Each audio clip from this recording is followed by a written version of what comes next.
চিন্তা করুন এমন একটি মেশিনের কথা যা আপনার শরীরের একটাও হাড় না ভেঙে রক্তপাত না করে রক্ত মাংসের ভিতর দিয়ে পুরো শরীরের প্রতিটা অঙ্গের একদম নিখুঁত 3D ছবি তুলে আনতে পারে। হ্যাঁ, আমি বলছি এমআরআই মেশিনের কথা। কিন্তু কখনো কি ভেবে দেখেছেন এটা ঠিক কিভাবে কাজ করে, বা এই এমআরআই স্ক্যান করাতে গেলে কি কি নিয়ম মেনে চলতে হবে, বা এটা করানো ক্ষতিকারক কি না? তাই বন্ধুরা, আজকে আমরা এই ভিডিওতে এই এমআরআই মেশিনটা ঠিক কিভাবে কাজ করে সেই বিষয়ে একটু সহজ এবং বিস্তারিতভাবে জানব। তাই আশা করি বন্ধুরা ভিডিওটি সম্পূর্ণ অবশ্যই দেখবেন। এমআরআই মানে যার পুরো অর্থ হলো ম্যাগনেটিক রেজোন্যান্স ইমেজিং। এই যে গোল টানেলের মতো দেখা যাচ্ছে, এর ভিতরেই রোগীর শরীরের যে অংশে স্ক্যান হবে সেটাকে ঢুকিয়ে দেওয়া হয়, আর সম্পূর্ণ কাজটাই এর মধ্যেই হয়। এর মধ্যে একটা সুপার কন্ডাক্টিভ ম্যাগনেট থাকে, যেটা অনেকটা পার্মানেন্ট ম্যাগনেটের মতোই কিন্তু একটু আলাদা। এর মধ্যে একটা তারের পেঁচানো কয়েল থাকে এবং যার মধ্যে বিদ্যুৎ সাপ্লাই দেওয়া হয়। আমরা তো জানি কোনো তামার তারের পেঁচানো কয়েলের মধ্যে বিদ্যুৎ সাপ্লাই দিলে সেটা এক প্রকার চুম্বকে পরিণত হয়, আবার বিদ্যুৎ সাপ্লাই বন্ধ করে দিলে সে চুম্বকের ক্ষমতা হারিয়ে ফেলে। এখানেও ঠিক তাই, এতে বিদ্যুৎ সাপ্লাই দিয়ে এটাকে চুম্বকে পরিণত করা হয়। কিন্তু ব্যাপারটা হলো সেই চুম্বকটা অতটা বেশি শক্তিশালী হবে না, কারণ সব তারের মধ্যে রেজিস্ট্যান্স বা রোধ থাকে। তাই সেই রোধের ফলে কয়েলটি গরম হয়ে গিয়ে কিছুটা শক্তি তাপ হিসাবে নির্গত হয়ে যাবে। তাই সেই তাপ হিসাবে শক্তি অপচয় না হওয়ার জন্য এটাকে লিকুইড হিলিয়ামের মধ্যে ডুবিয়ে ঠান্ডা রাখা হয়, যার তাপমাত্রা প্রায় -268°C, যার জন্য কয়েলটি একটু গরম হতে পারে না। তাই বিদ্যুতের সব শক্তিটাই চুম্বক শক্তিতে রূপান্তরিত হতে পারে।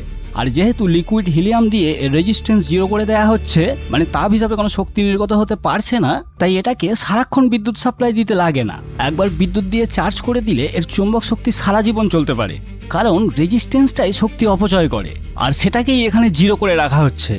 আর আমাদের শরীরে 60%-রও বেশি জল থাকে, আর আপনি তো জানেন যে জলের রাসায়নিক সংকেত হলো H2O, মানে জলের একটি অণু 2টি হাইড্রোজেন এবং একটি অক্সিজেনের পরমাণু নিয়ে গঠিত।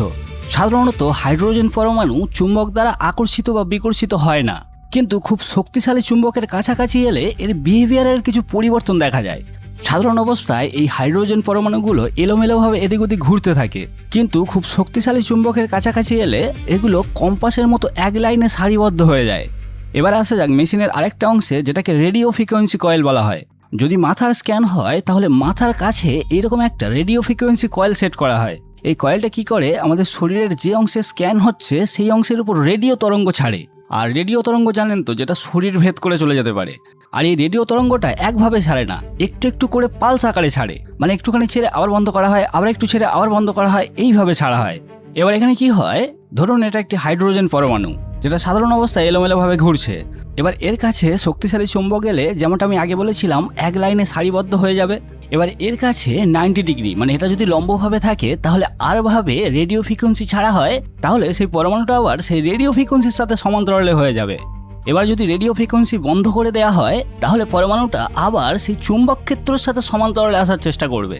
সাথে সাথে আরও একটা ঘটনা ঘটবে, যখন রেডিও ফ্রিকোয়েন্সি ছাড়া হয়েছিল এই পরমাণুটা সেই রেডিও ফ্রিকোয়েন্সি কিছুটা শুষে নিয়েছিল।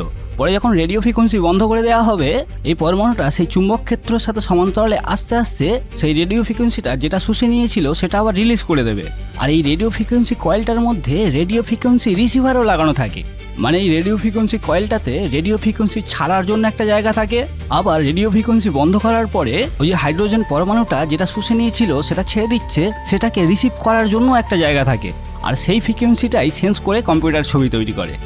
আসলে এই এমআরআই মেশিনটা আগে থেকেই জানে যে একটা সুস্থ মানুষের মধ্যে ফ্রিকোয়েন্সি ছাড়লে কোথা থেকে কতটা ফ্রিকোয়েন্সি রিসিভ হবে, কিন্তু ভিতরে যদি কোথাও কোনো সমস্যা থাকে তাহলে সেই জায়গা থেকে অন্য জায়গার তুলনায় ফ্রিকোয়েন্সিটা একটু আলাদাভাবে রিসিভ হবে। আর সেটা সেন্স করেই বলে দিতে পারবে যে শরীরের ভিতরে সেই অংশে কোনো প্রবলেম আছে। যেমন ধরুন দুটো মস্তিষ্ক, একটা একদম সুস্থ আর একটার মধ্যে এক জায়গায় একটু রক্ত জমে আছে। সুস্থ মস্তিষ্কের পরমাণুগুলো স্বাভাবিকভাবেই ফ্রিকোয়েন্সি রিলিজ করবে, কিন্তু ওই রক্ত জমে থাকা ব্রেনটার ওই জায়গায় একটু রক্ত জমে থাকার জন্য সেখানে হাইড্রোজেনের পরমাণু বেশি হয়ে যাবে। তাই সে তখন সেই জায়গা থেকে সুস্থ ব্রেনের থেকে একটু অস্বাভাবিকভাবেই ফ্রিকোয়েন্সি রিলিজ করবে। তাই তখন সে রিসিভার কয়েলটি বুঝতে পারবে যে মস্তিষ্কের মধ্যে কোথাও গন্ডগোল আছে। হ্যাঁ, গন্ডগোল আছে বুঝতে পারবে, কিন্তু এখনো পর্যন্ত বলা যাবে না যে গন্ডগোলটা ঠিক কোন জায়গায়। যেমন যদি আপনি একটা ইলেকট্রিশিয়ানকে বলেন যে আমি আমার ঘরের দেয়ালে একটা সুইচ বোর্ড লাগাতে চাই, আর সে তখন জিজ্ঞাসা করবে দেয়ালের কোন জায়গায়, তাহলে আপনাকে দুটো রেফারেন্স দিতে হবে। যেমন ধরুন আপনি হয়তো বললেন নিচে থেকে 5 ফুট উপরে আর ডান দিক থেকে 4 ফুট দূরত্বে, ঠিক ওই জায়গায় বোর্ডটা বসবে। তাহলে সে এক্স্যাক্ট বুঝে যাবে যে বোর্ডটা ঠিক কোন জায়গায় বসাতে হবে। 2D হলে 2টো রেফারেন্স দিতে হবে এবং 3D হলে 3টে রেফারেন্স দিতে হবে, যেমন দৈর্ঘ্য, প্রস্থ, উচ্চতা। এখানেও ঠিক এই কাজটা করা এখনও বাকি আছে। এর জন্য এখানে আরও একটি কয়েল থাকে যেটাকে গ্রেডিয়েন্ট কয়েল বলা হয়। গ্রেডিয়েন্ট কয়েল দুটি ঠিক এইভাবে লাগানো থাকে এবং এই গ্রেডিয়েন্ট কয়েল দুটির মধ্যে বিপরীত ম্যাগনেটিক ফিল্ড তৈরি করা হয়। এখানে একটি কয়েলের ম্যাগনেটিক ফিল্ড মেন যে বড় ম্যাগনেটিক ফিল্ড তার দিকে থাকে, আর একটি কয়েলের ম্যাগনেটিক ফিল্ড ঠিক তার বিপরীতে চলে। এখানে এই জিনিসটা একটু ভালো করে বুঝুন। এখানে এই গ্রেডিয়েন্ট কয়েল দুটির চুম্বক শক্তি একই, কিন্তু যেহেতু দুটো বিপরীত ডাইরেকশনে চলছে তাই এদের একদম সেন্টারে এদের দুজনের ম্যাগনেটিক ফিল্ড কোনো কাজ করবে না, কারণ দুটো একে অপরের বিপরীত থাকার কারণে দুটো ক্যান্সেল আউট হয়ে যাবে। যেমন ধরুন দুটো একই শক্তিশালী লোক দুজন যদি একে অপরের দিকে ঠেলে তাহলে কেউ কোনো দিকে সরবে না, দুটো শক্তি একে অপরের ক্যান্সেল আউট হয়ে একই জায়গায় স্থির হয়ে থাকবে। ঠিক এখানেও এই দুটি কয়েলের ম্যাগনেটিক শক্তি সমান, কিন্তু একে অপরের বিপরীত দিকে চলছে, তাই এর মাঝখানটায় এদের কোনো শক্তি থাকবে না। কিন্তু মেন যে বড় ম্যাগনেটিক ফিল্ডের শক্তিটা সেটা এখানে থাকবে। কিন্তু এই সেন্টার থেকে যদি আস্তে আস্তে ডান দিকে সরে যাওয়া হয় তাহলে ডান দিকের কয়েলটি যেহেতু বড় ম্যাগনেটিক ফিল্ডের সাথে একই দিকে চলছে তাই ওর শক্তিটা বড় ম্যাগনেটিক ফিল্ডের শক্তির সাথে যোগ হয়ে আস্তে আস্তে চুম্বক শক্তি বাড়তে থাকবে। আবার যদি এই মাঝখান থেকে আস্তে আস্তে বাঁ দিকে সরে যাওয়া হয় আর বাঁ দিকের কয়েলটি যেহেতু বড় ম্যাগনেটিক ফিল্ডের উল্টো দিকে চলছে তাই বড় ম্যাগনেটিক ফিল্ডের সাথে এর শক্তি কিছুটা ক্যান্সেল আউট হয়ে আস্তে আস্তে কমতে থাকবে। এবার এর মধ্যে ধরুন এই জায়গাটায় কোনো সমস্যা পাওয়া গেল আর ধরুন ওই জায়গার ম্যাগনেটিক ফিল্ড হলো 1.2 টেসলা, তাহলে সেই রিসিভার কয়েলটি বুঝতে পারবে যে 1.2 টেসলা যেখানে পাওয়ার রয়েছে সেখান থেকে কোনো গন্ডগোলের সংকেত পাওয়া যাচ্ছে।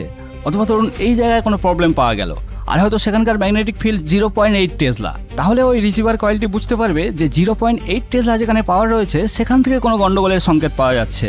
এইভাবে একটা লাইন পাওয়া যাবে আর লাইনের ঠিক কোন জায়গায় প্রবলেমটা সেটা রিসিভার কয়েল বুঝতে পারবে।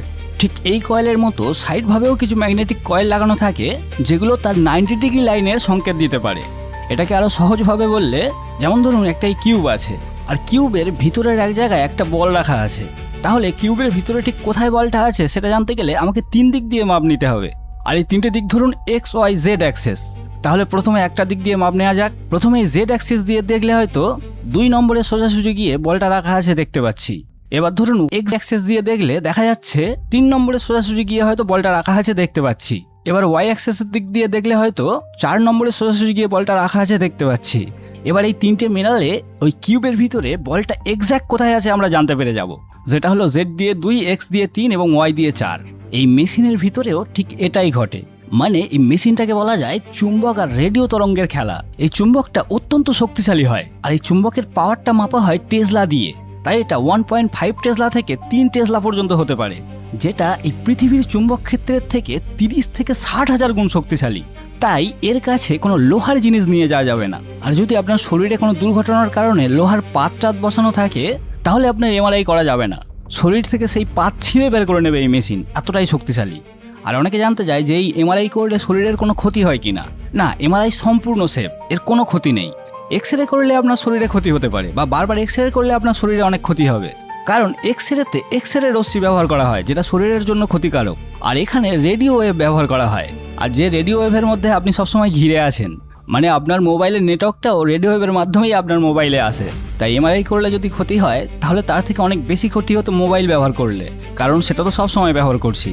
তো বন্ধুরা, এই বিষয়ে আপনার কি মতামত নিজে কমেন্ট করে অবশ্যই জানান। ভিডিওটি ভালো লাগলে একটি লাইক করে দিন আর চ্যানেলে নতুন হয়ে থাকলে চ্যানেলটি সাবস্ক্রাইব করে দিন। দেখা হচ্ছে পরের ভিডিওতে।